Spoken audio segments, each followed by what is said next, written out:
Welcome to the latest Savings Guru podcast. Today we're going to have a pre-budget special and look ahead to next week's budget and see what the Chancellor Rishi Sunak will come up with on March the 3rd.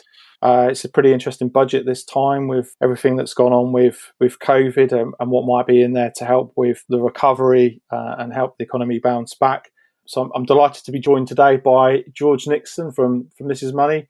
Welcome, George. Hi, James. Thanks for having me on. Great to have you. I know this is an area you like to cover as well, so really interested to hear your views. Perhaps just give the listeners a bit of background on you and what you do. Absolutely. For those who haven't followed James's related links in his newsletter to all the times that I bother him for his latest thoughts on what's going on in the savings world, my name's George Nixon. I'm a savings reporter, among many, many other things at This Is Money. So within my wheelhouse, ISAs, savings, new banks, all that sort of thing. There's a million other things I do as well, but in terms of what we're talking about today, NS&I, new banks, old banks, savings rates, that sort of thing. You mentioned the newsletter and the website, and it's a kind of living and breathing document of just how much we've covered between us over the years, isn't it? Which has been quite a lot, but it's been a busy time, isn't it? And we have a healthy and productive working relationship, James. Absolutely, we do, definitely do. So obviously, it's the budget next week, Wednesday, the 3rd of March. It's probably the most interesting one for some time.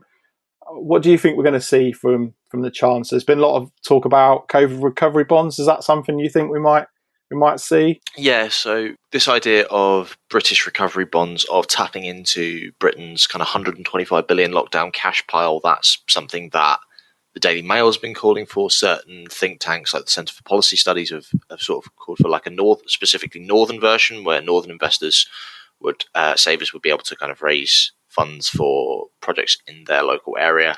Sir Keir Starmer obviously came out last Thursday and said, I think I would introduce this if I were Prime Minister. That could potentially throw a bit of momentum behind the issue. We did, This Is Money, looked into kind of how feasible this sort of thing could work last week. If I'm honest, I don't think I could see it being introduced. I read quite a good piece in the Times earlier this week by David Smith, putting forward a couple of arguments as to why it would be really useful in terms of directing savings to productive uses, rather than just kind of letting all that money flow out, and it could do a good job of clamping down on the potential risk of inflation. But because of what it would cost the government, this is something that we looked into last week, that the government is able to borrow from the money markets at very, very, very low rates, far lower rates than it would have to pay to savers. And this is a time where Rishi Sunak appears very keen to unwind the amount of money, the government support that's being offered, and clamp down on the cost, clamp down on what coronavirus is costing the Treasury. So I think for a Chancellor who's increasingly getting itchy about the cost of COVID to the Treasury, I just don't think I could necessarily see that sort of thing being introduced. If this was George Osborne, I think it would be a lot likelier, because he loved to pull a rabbit out of his hat at the end of the budget. Rishi Sunak's only had one budget, but I'm just not sure it's the same sort of thing. Not for savers anyway. That's an interesting point, actually. I agree with you there. I think they're very different styles of Chancellor, and that's going to have a bearing too. And we've discussed this point around the cost of doing such a bond. I mean, there's obviously precedent for it with the war bonds after World War II, so it's not a new idea, but it would be expensive to raise that money. I don't know. I'd be interested in what you think about the obvious vehicle is to raise, if it was to happen, to raise it through NS&I, and the potentially the damage that's been done last year with the sudden spike in increasing volumes coming in from NS&I, and then obviously culling the rates in November to 0.01 in the case of the income bonds, and the outflows that were then seen, whether there's been too much damage done to NS&I's kind of reputation, that's too soon to then potentially use them as a a COVID recovery bond vehicle. It's a really good point, because they would obviously be the ones who would be raising that money for the government from savers, you would think. I mean, only last week, NS&I had a power outage, which, is just the latest example of things going wrong there. It's had huge customer service problems, as a result of its rates going up and then dramatically going down, people trying to put money in, people trying to pull money out. So to refer back to our previous point about British recovery bonds, could you imagine NS&I trying to raise billions of pounds at above market rates at the moment with all the problems that it's having? I just think it would be an extra straw on an already broken camel's back. I think it would be. I think Ian Ackley would probably be thinking, please don't put this on our plate. We really can't cope with it, while we're trying to phase out the premium bond checks, while we're trying to hire more customer service people, while we've already got a backlog of complaints, while we're already seeing more customer service waiting times, while we've already, got someone sticking their finger in the plug socket earlier this week. I think it would be complete carnage. I agree. I think it's probably just too soon. If we go back, a few years, the pensioner bonds were done, pretty smoothly without too much hitch, and brought in a reasonable amount of money. Sort of similar type of idea, but lower volume than what would be needed now. Well, that's the point, isn't it? And without the history, it would be so much money that, to make it worth doing, and at that volume, you could just see the warning signs are just flashing before our eyes, as we even talk about this now. Yeah. Well, while we're on NS&I, obviously that there sometimes drops into the budget. Do you think we might see anything there more generally coming, either as part of the budget or as part of their new financial year, which will be April? Can you see any changes? It's an interesting one, isn't it? Because you predicted at the back end of last year, when we had kind of half years of results to go on from NS&I, that we might see a cut to premium bonds, another cut to premium bonds this year. Obviously, the latest results from NS&I mean it's got to raise about £7 billion between sort of January and March. So obviously, we've done 2 of those months already to hit that fundraising target, because like £26.5 billion have pulled out in the last 3 months of last year after the cuts, which I think were, that's some really, really steep outflows. So it's weird. It might even need to put its rates up again, because can you see many people putting money in at 0.01%? Probably not, into those income bonds, for example.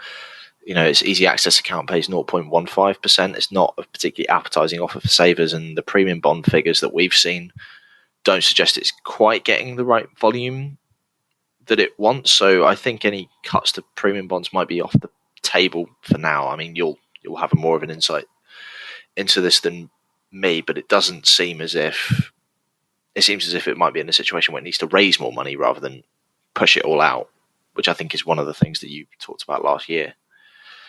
I think it will depend on what the funding target is for their financial year, which is from 1st of April. The premium bonds are pulling between £1 billion and £1.5 billion a month, and that is definitely helping to cushion some of the outflows that are going out on the other products and the results we've seen so far. Obviously, we're a little bit off. We're probably 5 or 6 weeks off of seeing what the results for this quarter are, but I expect there to be a net outflow situation, which will be somewhat masked by premium bonds. So I agree with you. I think the case to cut premium bonds is probably not there at the moment, because the outflows on the other products have been so strong that actually premium bonds is just the inflows on there, just keeping them within their funding target. Yeah. I wonder as well, we are in theory coming up soon to ISA season. Not that there will probably be much of one this year with the rates the way they are, but premium bonds are tax-free. I wonder if we could see a kind of late season surge into premium bonds, because people thinking, I can't get a good rate on an ISA, maybe I'll opt for that 1% price fund rate, maybe I've got a chance of winning £1 million. I think we're definitely seeing that sort of behaviour at the moment. I think people are looking at the market going, well, best buy easy access is 0.5. If certainly people who've got large savings balances, which we know there are quite a few who are already holding the 50 grand premium bond limit. I think people who've got that are looking at it and going, do you know what? I get if I put that in the easy access at 0.5%, I get so little on that in terms of interest. I might as well take the gamble on premium bonds, because even if I don't win anything, I lose in actual terms very little by way of interest. So it's kind of worth the punt, isn't it? And there's a bit of excitement there, isn't it? Whether you get 20, 25 pound, 50 pound, or whatever the prize is, you get something out of it. It's a bit of fun, isn't it? For a lot of people, I think. So yeah, I think I certainly don't think we're going to see an ISA season this year. There's no signs of anywhere of that happening. Well, while we're on the subject of ISAs, obviously one of the things that people will be looking at is the lifetime ISA, and the penalty for early cashing of that has been reduced from 25% to 20% to the end of this tax year, which is to help people who might need to access those funds because of COVID. Lots of calls for that to be either extended or made permanent. Is that something you think will be covered? Indeed, a petition with more than probably about 17,000 signatures now, actually, about calling it for it to go permanently. So we're still waiting for what the government actually says on that. I imagine the government response will probably be tied in with the budget. I would like to see that happen, as someone who wrote about it last year, that the DWP were factoring those savings into universal credit calculations and then expecting people to liquidate those holdings and pay the penalty for doing so and lose their own money for doing so. I found it a bit of an unusual situation. So I would like to see it be reduced, as the former pensions minister, Steve Webb, who has spoken to me about this on multiple occasions, said, I think the case for cutting that penalty is the same as it was last year. I think that he said I don't think the circumstances have changed to put it back up. I think it could, largely because if you look at universal credit, if you look at the furlough scheme, often these things which people think are going to be scrapped are kind of often extended at the last minute. So that, if that happens, that will be buried in the budget documents. I don't think Rishi Sunak will, waste his actual speaking time on mentioning it, but it will be one to sort of trawl through and give it a bit of a Control F job, Control F lifetime ISA, and see if that happens. So I actually think it could do, just because the Treasury reduction in it came so out of the blue. We asked the Treasury on the Monday. This was late last April, early on the Monday, if they had any response to this kind of seeming mismatch, and they never actually came back to us for the story. The only time we heard back for them was on the Friday, on the first day of May, when they said, "Oh, actually, we've reduced this for a year." So if it comes, it will be quite quick. It remains to be seen. If anyone who's listening to this in the industry has had any kind of impressions from the government or anything, any indications either way, or thinks that it might be extended, please do get in touch, because I would like to hear that. But yeah, I actually think it could do. I do think it could do, because it's the sort of low cost thing that could be extended, along with a lot of the other income support that it's suggested will be extended until at least June. Yeah, I think we'll see an extension rather than it being made permanent. I think the penalty being 25%, so meaning that you potentially could lose some of the money you invested in the lifetime ISA, I think is kind of there as a bit of a stick to stop people abusing the product and taking the tax penalties, and in better times when rates are higher, but potentially benefiting from favourable rates, as banks tend to pay better rates on those kind of products. So I think the rationale to make it permanent isn't there, but certainly there's definitely a strong reason. As you said, the circumstances are not different at this point, so I think another year's extension would make sense, and I hope it's something we do see, and I think it will be something that is done. It would be the kind of kicking the can down the road thing that we've sort of seen from the Treasury over the last year, really.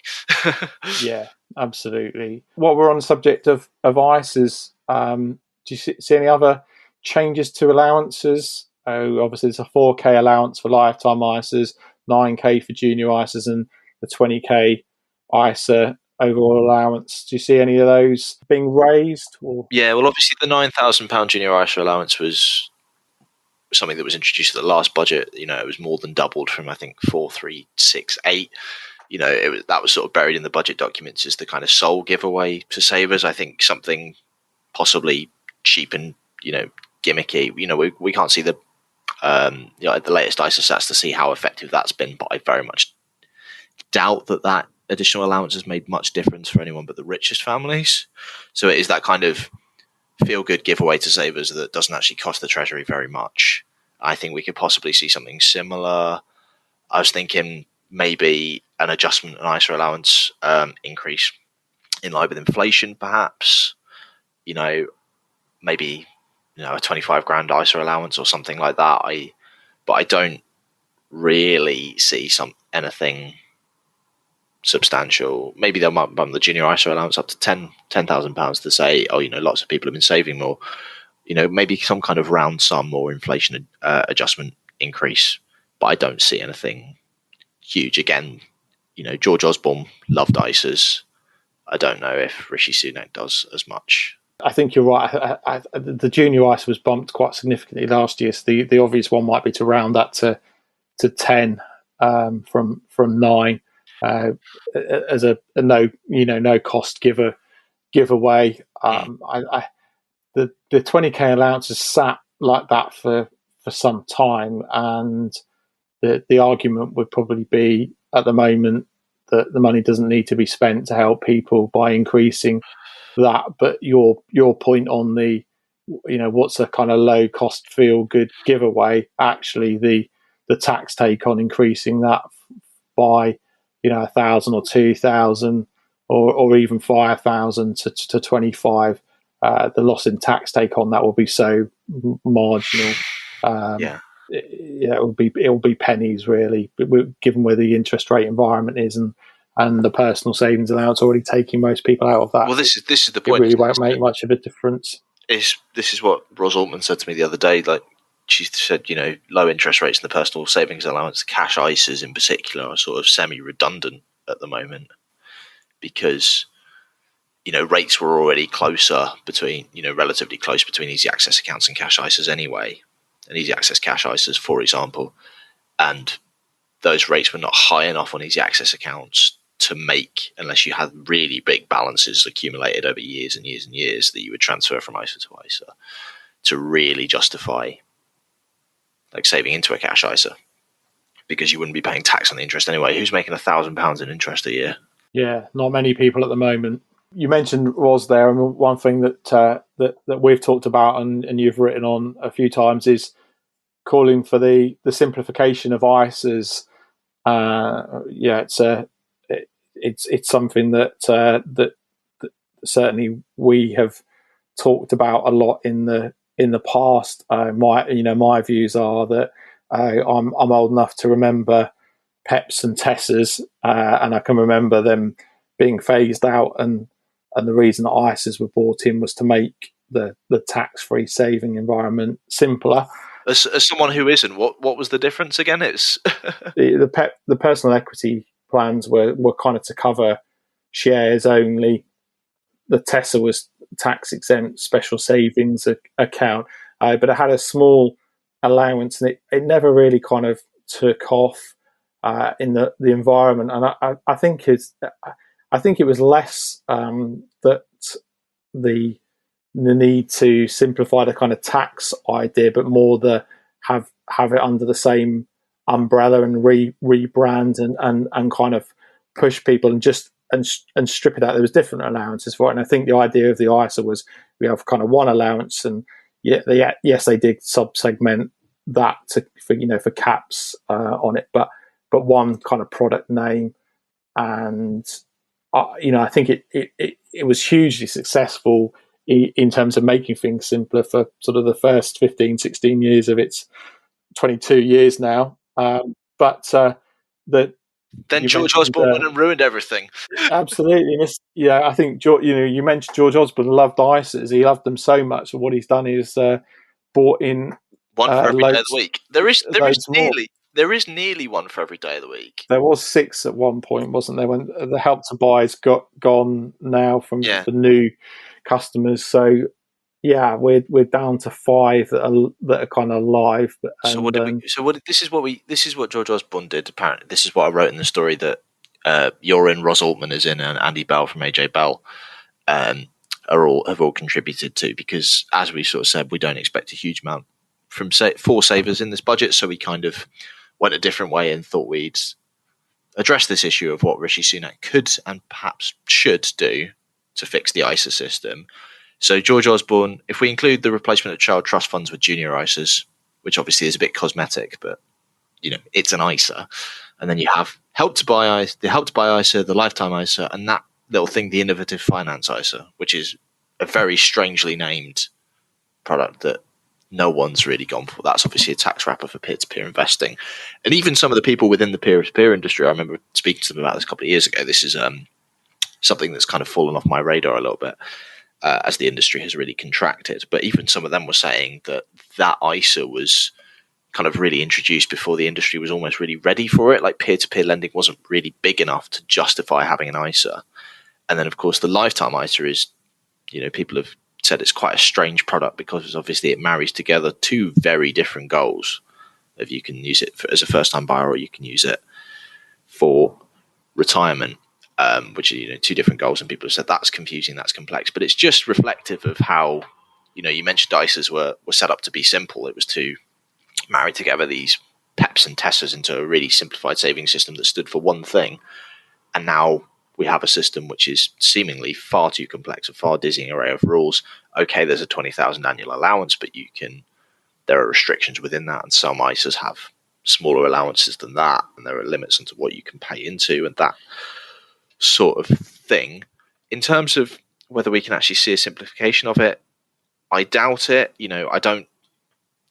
With George Osborne, in his budgets, there weren't a huge deal of, especially in the latter years when he was making those ISA changes, there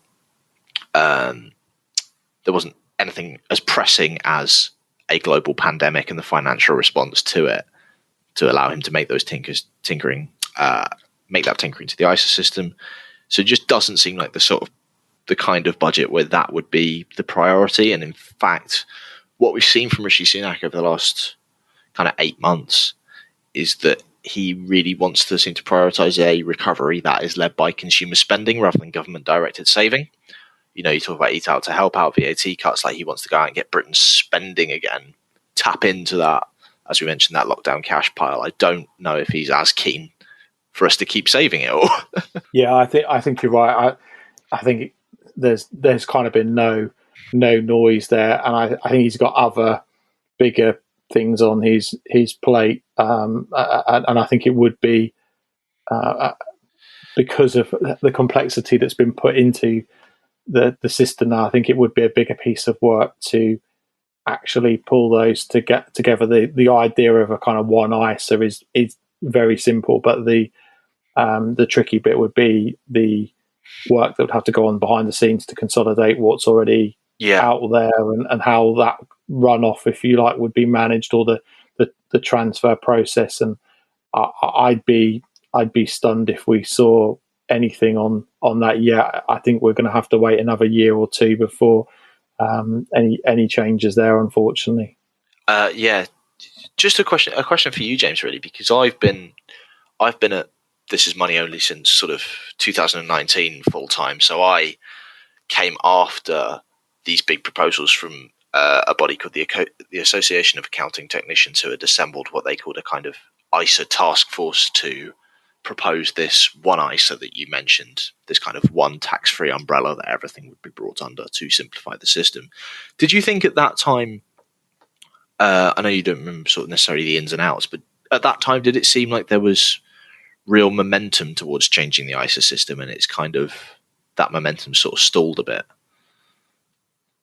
I think at the time there wasn't necessarily a strong momentum. I think it was more people that were, if you like myself, passionate about the industry, who were starting to say, actually, if we're going to help the people that this was intended to help, which were the idea behind ISAs fundamentally was to get more people saving and to get people, even with smaller amounts of saving, being able to be rewarded tax free for doing so. The allowances have increased, quite strongly, but if we go back to kind of the beginning, the idea was to get people having that kind of smaller pot of tax free savings. So I think those of us that are still in that thought process of these should be products to help people get saving, should be the kind of go-to savings product for people starting out with their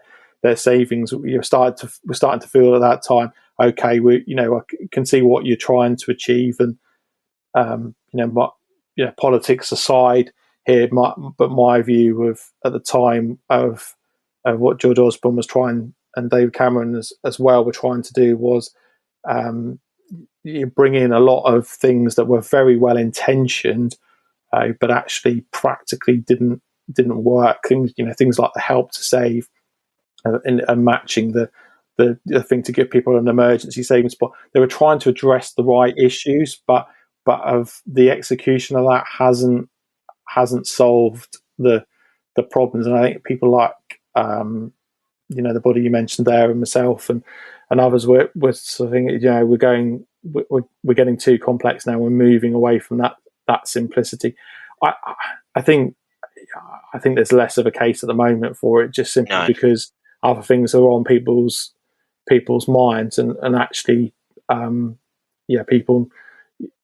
The pandemic's been very polarizing. There's some people that are incredibly better off by comparison for it. People who are in steady jobs that are now not having commuting costs and not eating out and not putting petrol in their cars because they're not going anywhere, suddenly find themselves several £100s a month better off. And then there's people at the other extreme who've just seen their livelihoods completely decimated. It's been a real polarization there. It's not that everyone's kind of suffered a bit or everyone's saved a bit. It's some people have done really well and some people have done incredibly badly out of it, and that's the problem. And I think because of that polarization, there's less need, because the people who've got the money to save at the moment are the ones that don't need help.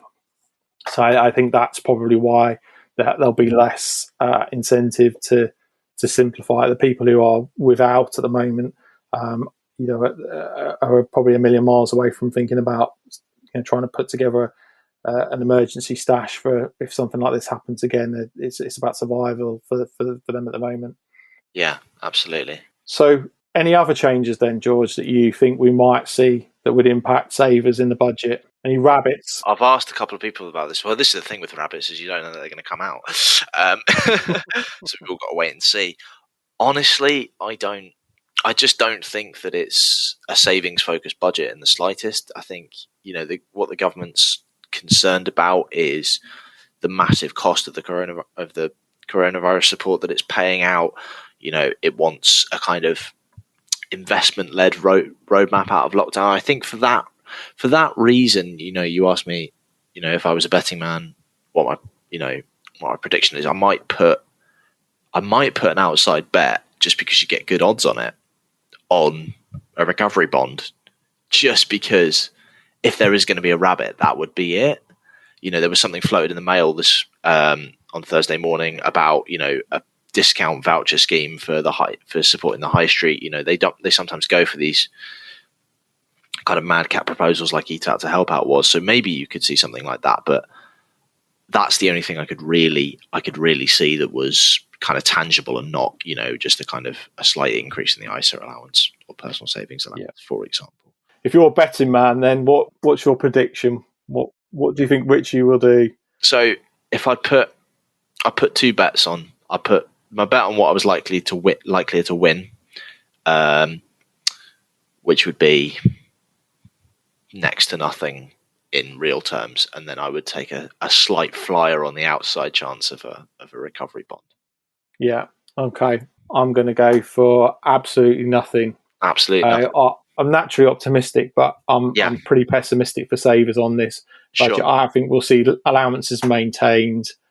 I don't think he'll go for the COVID recovery bonds because the implementation and the cost for somebody who is now starting to be very cost focused, I don't think it will stack up. So I think we're going to see. I think we are going to see some rabbits. I could see a voucher kind of scheme to help something a recovery. Spending, some kind of spending scheme, that's really most likely to be. That's it. I think that's where we'll see the rabbits, not on savings. I think you and I'll be poring over the detail, but I suspect we'll be going down, page 800 or whatever, looking for that. Where's the allowance that's been flexed or something that's been introduced that we weren't expecting. On, is it really? Yeah, I don't think it's going to be there this time. I think we're going to have a painful search through the detail, looking for something and not find it. So that's my prediction. Absolutely. Lump on us being completely wrong. Yeah. So let's kind of draw it to a close. The question that every guest has to answer when they come on the show is: if you were the Chancellor for the day, what is the one change that you would make to benefit savers? I was racking my brains about this. I feel like I'm being interviewed by Donna Ferguson for those Me and My Money things in the Mail on Sunday. I'm an esteemed company along with Michaela Strahan and whoever else has been asked to be what they do if they were Chancellor for the day. I will be honest. I was thinking about this. Might go with the controversial one here. I might actually get rid of the personal savings allowance to re-incentivize ISA season and ISA saving, and in parallel with that, find a way to inject more competition into the ISA market. There are and take advantage of get those historical balances, those big sums of money into smaller challenger banks, and find a way to inject more competition into the ISA market by making it easier for providers to set up ISAs. Because you and I have spoken about this before, it's not an easy process, which is why you see less competition in the ISA space. I think the personal savings allowance at the moment is practically irrelevant anyway, because so few people are earning such little interest on their savings.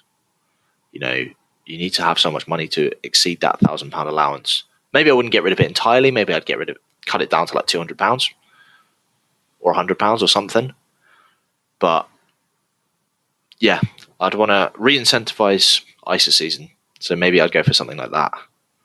How about that? I can't see the personal savings allowance disappearing. No, I can't either. It's probably a bad idea for a million reasons, but that's my take. I think it's not a bad idea from a saver's perspective, because I think it's something that's been introduced as an administrative benefit, hasn't it, for HMRC, which is to allegedly take 95% of people out of the tax regime on savings. But the point you make about the impact on ISAs is a good one, and the thing is, it's something that's been brought in to reduce the administrative burden both on the individual and on the state. But actually, what it's done is create a situation where it's removed the kind of incentive and benefit for new ISA savings. So it's another muddying of the waters, unfortunately. But I think we're going to have to wait a bit longer for that whole space to get resolved, sadly.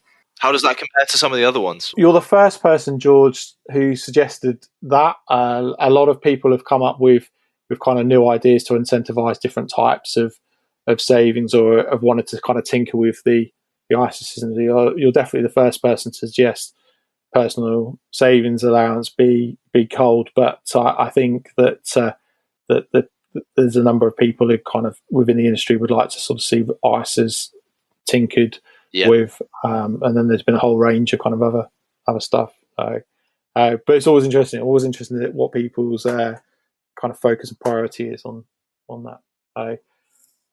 George, I'm conscious that we're kind of coming to the end of time there.